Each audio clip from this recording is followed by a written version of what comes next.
Ce devoir de vérité m'oblige à vous dire ce soir que la situation sanitaire de notre pays s'est dégradée au cours des derniers jours.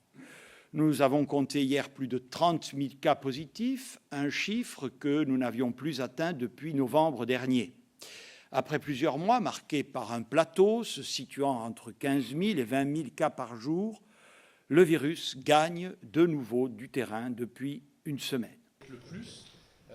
Vous avez parlé de mesures similaires à celles qui ont été annoncées à Dunkerque et à Nice. Est-ce que ça veut dire que ce serait forcément des confinements locaux ? Il apparaît aujourd'hui que la situation épidémiologique et hospitalière dans d'autres agglomérations ou départements suscite une vigilance maximale car ces territoires cumulent des indicateurs défavorables.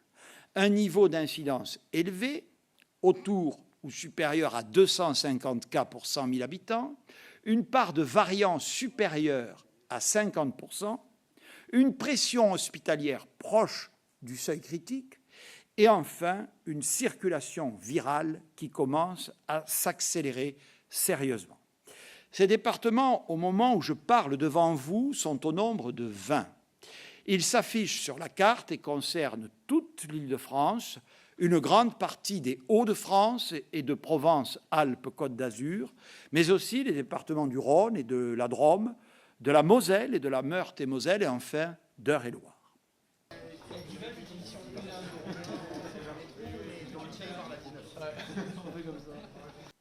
Nous plaçons donc ces départements en surveillance renforcée.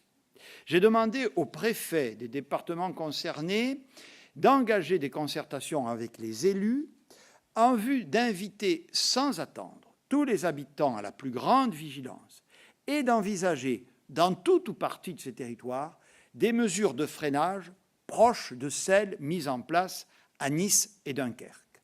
Nous ferons un point au terme de ces concertations la semaine prochaine et nous déciderons alors si et seulement si la situation continue à se dégrader.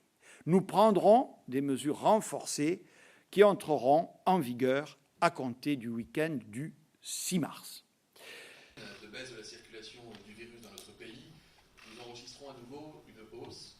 Sachez que l'Agence nationale de sécurité du médicament a accordé ce qu'on appelle une autorisation temporaire d'utilisation des anticorps monoclonaux pour limiter les risques de survenue de formes graves chez des personnes dont l'état de santé les expose à des risques particulièrement élevés de formes graves.